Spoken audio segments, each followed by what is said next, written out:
அனைவருக்கும் வணக்கம். மார்ச் 14 தினமணி செய்தித்தாள்ல இருக்கிற முக்கியமான செய்திகள தான் எக்ஸாம் பாயிண்ட் ஆஃப் வியூல பார்க்க இருக்கிறோம். ஃபர்ஸ்ட் பாருங்க. ஃபர்ஸ்ட் நியூஸே தலைமை தேர்தல் ஆணையரை பதவி நீக்க தீர்மானம். நாடாளுமன்ற இரு அவைகளிலும் எதிர்க்கட்சி நோட்டீஸ் அப்படிங்கிற செய்தி. இது வந்து தொடர்ச்சியா வந்துட்டு இருக்கு. நேத்து வந்துச்சு, இன்னைக்கு வந்துச்சு. இதை நம்ம எக்ஸாம் பாயிண்ட் ஆஃப் வியூல எப்படி பார்க்கணும் அப்படிங்கிறத முதல்ல தெரிஞ்சுக்கலாம். ஃபர்ஸ்ட் பாருங்க. சிலபஸ்ல என்ன டாபிக்ல குடுத்திருப்பாங்க அப்படின்னா, இந்திய ஆட்சியியல் அப்படிங்கிற யூனிட் 4ல தேர்தல் அப்படிங்கிற டாபிக் இருக்கும். தேர்தல் அப்படிங்கிற டாபிக்ல தான் இது வந்து வருது. இது ரிலேட்டடா கரண்ட் அஃபேர்ஸ். கரண்ட் அஃபேர்ஸ் பார்த்தீங்க அப்படின்னா, நமக்கு முன்னாடி வந்து கரண்ட் அஃபேர்ஸ்னே தனியா ஒரு பார்ட் இருக்கும். ஆனா, இப்ப வந்து சப்ஜெக்ட் உள்ளேயே நடப்பு நிகழ்வுகள் அப்படின்னு சொல்லி குடுத்துட்டாங்க.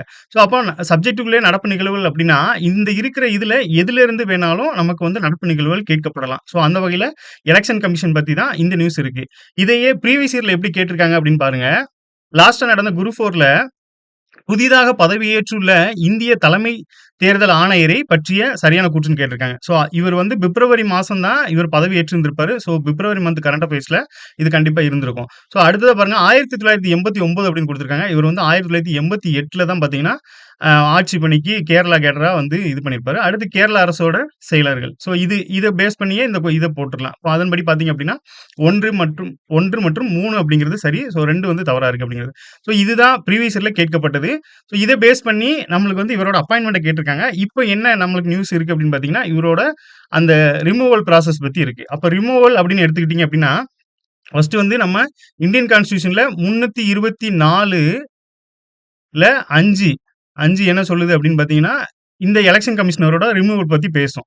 அதுல பாருங்க என்ன சொல்லியிருக்காங்க அப்படின்னா, ஃபர்ஸ்ட் நோட்டீஸ் வந்து இரு அவைகளிலும் நோட்டீஸ் விட்டுருக்காங்க. இது வந்து தீர்மானம் நிறைவேற்றப்படும்போது தான் அது வந்து தீவிரமடையும்.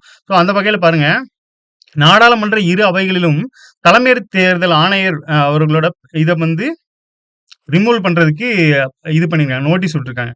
அதாவது நாடாளுமன்ற இரு அவைகளிலும் தலைமை தேர்தல் ஆணையரை பதவி நீக்க தீர்மானம் கொண்டு வர நோட்டீஸ் அளிக்க வேண்டும் அப்படின்னு சொல்லியிருக்காங்க. இதுக்கு வந்து பாத்தீங்கன்னா, நாடாளுமன்ற விதிகளின்படி நாடாளுமன்றத்துக்குன்னே விதிகள் இருக்கும். அதன்படி நோட்டீஸ் அளிக்க குறைந்தபட்சம் மக்களவை எம்பிகள் 100 பேரும், மாநிலங்களவை எம்பிகள் 50 பேரும் கையொப்பம் இட வேண்டும் அப்படின்னு சொல்லியிருக்காங்க. அதன்படி பாத்தீங்க அப்படின்னா, மக்களவையில சேர்ந்த 130 எம்பிக்களும், மாநிலங்களவை சேர்ந்த 63 எம்பிக்களும். நம்மளுக்கு இந்த மாதிரி தான் கொஸ்டின் கேட்பாங்க. இத வந்து கூற்று அந்த மாதிரி குடுத்துட்டு, இந்த எத்தனை எம்பிக்கள் மினிமமா கையெழுத்து போடணும் அப்படிங்கிற மாதிரி கேட்டிருப்பாங்க.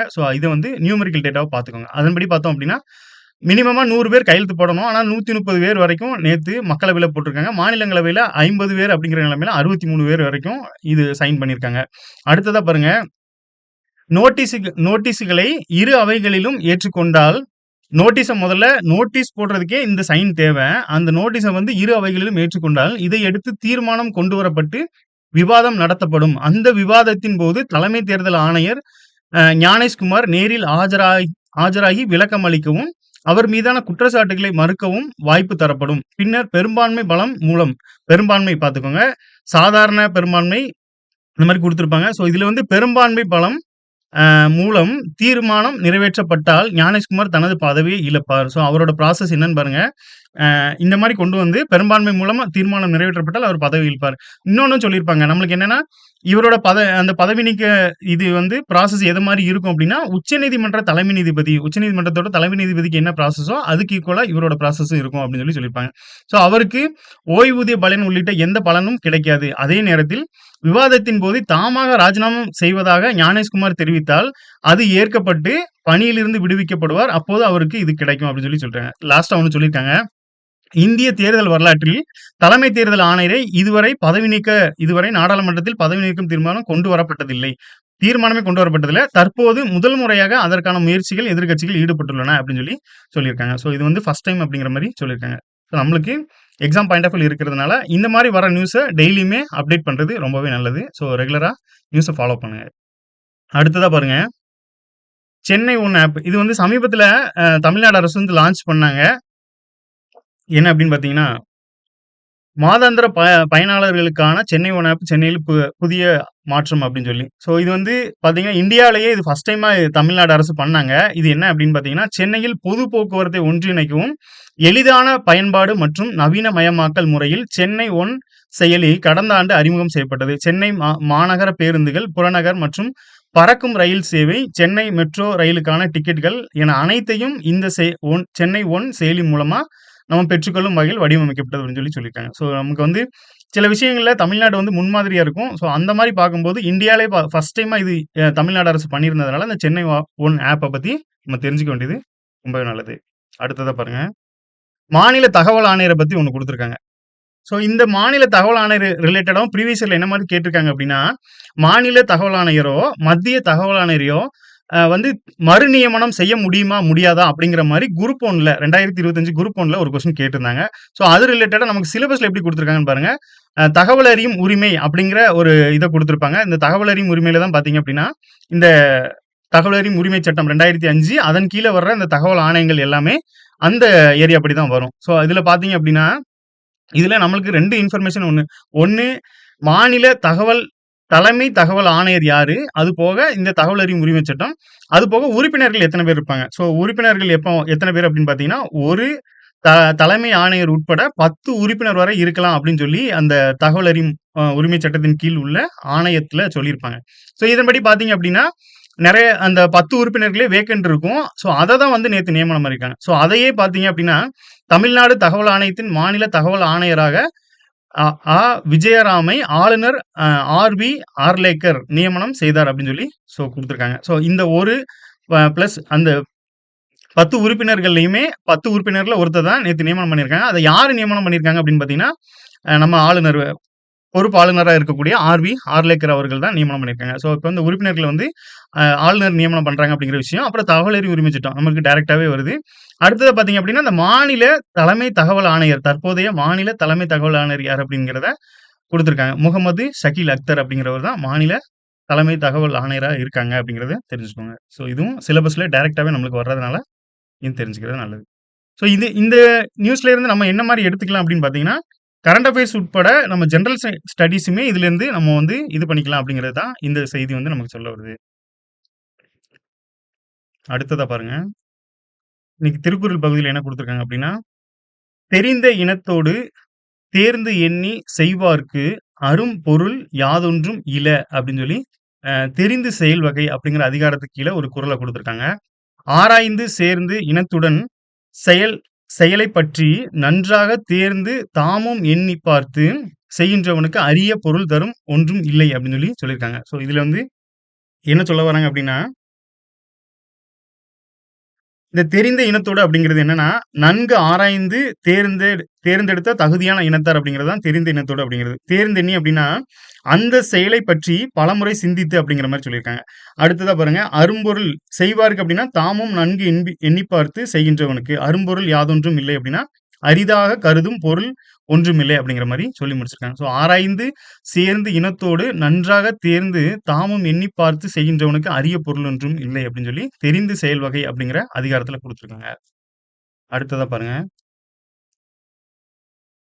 அடுத்து ஜல்ஜீவன பத்தி ஒண்ணு குடுத்திருக்காங்க. ஜல்ஜீவன பொறுத்தளவுல இது ஒரு எவர்கிரீன் கொஸ்டின். எல்லா குரூப் எக்ஸாம்லயுமே இந்த ஜல்ஜீவன பத்தி கேட்டுட்டே இருப்பாங்க. ஸோ இந்த ஜல்ஜீவன பொறுத்தளவுல 2019 காலகட்டத்துல இந்த மிஷன கொண்டு வந்திருப்பாங்க. 2024க்குள்ள அனைத்து வீடுகளுக்கும் அப்படிங்கிற ஒரு இலக்க கொண்டு செயல்பட்டுட்டு இருப்பாங்க.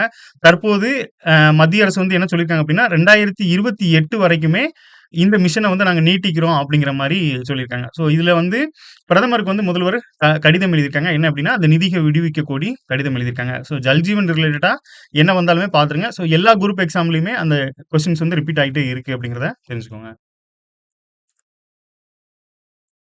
அடுத்ததா பாருங்க. இது ஒரு முக்கியமான செய்தி. என்ன அப்படின்னா, தொகுதி மறுவரையறைக்கு முன்பே மகளிர் இடஒதுக்கீடு அமலாக்கம் அப்படிங்கிற ஒரு செய்தி மத்திய அரசு பரிசீலனை அப்படின்னு சொல்லி குடுத்திருக்காங்க. இதுல நம்ம எக்ஸாம் பாயிண்ட் ஆஃப் வியூல முக்கியமா தெரிஞ்சுக்கிற வேண்டியது என்ன அப்படின்னு பார்த்தீங்கன்னா, மக்களவை மற்றும் மாநில சட்டப்பேரவைகள் பொதுவா இந்த தொகுதி மறுவரையறை அப்படிங்கிறது சென்சஸ் நடத்துவாங்க. சென்சஸ் படி இந்த தொகுதி மறுவரையறை அப்படிங்கிறது மக்கள் தொகை அடிப்படையில தான் கொண்டு வருவாங்க. ஸோ நமக்கு சென்சஸ் பார்த்தீங்க அப்படின்னா 2027 சொல்லியிருக்காங்க. ஸோ 2027ல சென்சஸ் எடுக்க போறதா சொல்லியிருக்காங்க. ஸோ அந்த வகையில அது வரைக்கும் நம்ம வெயிட் பண்ண வேண்டாம். அப்போ மக்களவை மற்றும் மாநில சட்டப்பேரவைகளில் பெண்களுக்கான இடஒதுக்கீடு 33% அடுத்தது இடஒதுக்கீடு வழங்கும் வகை செய்யும் சட்டம் அரசமைப்பு சட்ட திருத்தத்தின் 106வது திருத்தம் 2023ல நிறைவேற்றப்பட்டது. இதுக்கு பேரு பார்த்தீங்க அப்படின்னா, நாரி சக்தி வந்தன் அதிநியம் என்னும் இச்சட்டத்தின் கீழ் மக்கள் தொகை கணக்கெடுப்புக்கு பிறகான மக்களவை, பேரவைத் தொகுதிகளில் மறுவரையறை பணி தொடர்ந்து மகளிர் இடஒதுக்கீடை அமல்படுத்த வழிவகை செய்யப்பட்டது அப்படின்னு சொல்லி முடிச்சிருக்காங்க. ஸோ இதுல நம்ம எக்ஸாம் பாயிண்ட் ஆஃப் வியூல என்னன்னா, எவ்வளவு சதவீதம் அப்படிங்கிறது முக்கியமான பாயிண்ட். 33% அப்படிங்கிறது காமனா இருக்கு. அடுத்ததா பார்த்தீங்கன்னா, 106வது சட்ட திருத்தம். ஸோ இது வந்து எத்தனையாவது சட்ட திருத்தம் அப்படின்னு கேட்பாங்க. 106வது சட்ட திருத்தம். இது எப்ப கொண்டு வரப்பட்டது அப்படின்னு பார்த்தீங்கன்னா, 2023ல கொண்டு வந்திருப்பாங்க.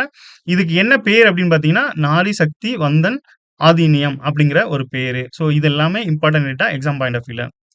இது உமன் எம்பவர்மெண்ட்லயுமே நம்ம எடுத்துக்கலாம். ஸோ நமக்கு சிலபஸ்ல பெண்களுக்கு அதிகாரம் அளித்தல் அப்படிங்கிற டாபிக் இருக்கும். ஸோ அதுலயுமே எடுத்துக்கலாம்.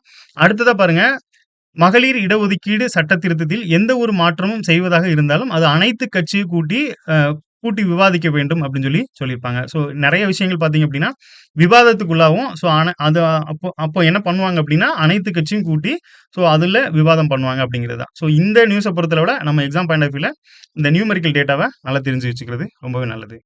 தொகுதி மறைவதற்கு முன்பே மகளிர் இடஒதுக்கீடு அமலாக்கம் மத்திய அரசு வந்து பரிசீலனை செய்றாங்க அப்படிங்கிற செய்தி குடுத்திருக்காங்க. அடுத்ததா பாருங்க. சட்டப்பேரவை கூட்டத்தொடர் பத்தி ஒண்ணு குடுத்திருக்காங்க. என்ன அப்படின்னா, சட்டப்பேரவை கூட்டத்தொடர் முடித்து வைத்து ஆளுநர் உத்தரவு அப்படின்னு ஒரு செய்தி. இத பொறுத்தளவுல நம்மளுக்கு பார்த்தீங்க அப்படின்னா, சட்டப்பேரவை அந்த ஆளுநரோட உரை எப்போ இருக்கும் அப்படின்னா, புதுசா ஒரு கவர்ன்மெண்ட் ஆட்சிக்கு வரும்போது ஆளுநரோட உரை இருக்கும். அது போக அந்த பட்ஜெட் தொடரோட இல்ல அந்த வருடத்தோட முதல் கூட்டத்தொடர் அப்படிங்கிறது. ஸோ முதல் கூட்டத்தொடரே நம்ம பட்ஜெட் தொடரா தான் இருக்கும். ஸோ அந்த மாரி இருக்கும்போது அதுலயும் ஒரு ஆளுநரோட ஸ்பீச் வந்து இருக்கும். ஸோ அதன்படி பார்த்தீங்க அப்படின்னா, தமிழகத்தின் 16வது சட்டப்பேரவை தற்போது இருக்கிற அந்த சட்டப்பேரவை வந்து 16வது சட்டப்பேரவை அப்படின்னு சொல்லியிருக்காங்க. ஸோ இந்த மாரி நம்பர்ஸ் கூட கேட்கலாம். 16வது சட்டப்பேரவை இதோட 8வது கூட்டத்தொடர். இதோட 8வது கூட்டத்தொடர் தான் இந்த வாட்டி முடிஞ்சிருக்கு. இது வந்து தமிழக ஆளுநர் தற்போது பொறுப்பு ஆளுநரா இருக்கக்கூடிய ஆர்.வி. ஆர்லேக்கர் அவர்கள் முறைப்படி முடித்து வைத்து உத்தரவிட்டுள்ளார் அப்படின்னு சொல்லியிருக்காங்க. ஸோ இந்த கூட்டத்தொடர் பார்த்தீங்க அப்படின்னா, நிகழாண்டு கடந்த ஜனவரி மாதம் 20ஆம் தேதி வந்து ஆளுநர் உரையோட இந்த பார்த்தீங்களா ஆளுநர் உரை. ஸோ எப்போ அப்படின்னா, பட்ஜெட் இல்லன்னா அந்த ஃபர்ஸ்ட் இது. அதாவது பதவியேற்று புதுசா கவர்ன்மெண்ட் வரும்போது, அவங்க பதவியேற்கும் போதும் ஆளுநர் உரை இருக்கும். அந்த வருடத்தோட அந்த பட்ஜெட் கூட்டத்தொடர்லயும் ஆளுநரோட உரை இருக்கும். ஸோ ஆளுநர் உரையுடன் தொடர்ந்து 4 நாட்கள் நடைபெற்றது. ஸோ இந்த வருஷம் நமக்கு எலக்ஷன் இருக்கிறதுனால 2வது கட்டமாக இடைக்கால நிதிநிலை அறிக்கை கடந்த பிப்ரவரி 17ஆம் தேதி தாக்கல் செய்யப்பட்டது. ஸோ பட்ஜெட்டையுமே மென்ஷன் பண்ணியிருக்காங்க. ஸோ இது வந்து ஆளுநரோட ஸ்பீச் எந்த மாரி இருக்கு, அவர் எப்படி முடிச்சு வச்சிருக்காங்க அப்படிங்கிற மாரி ஒரு நியூஸ் குடுத்திருக்காங்க. ஸோ அத பத்தி தான் இதுல இருக்கு. ஸோ இன்றைக்கான முக்கியமான செய்திகள் அவ்வளவுதான். மீண்டும் நாளை சந்திப்போம். நன்றி.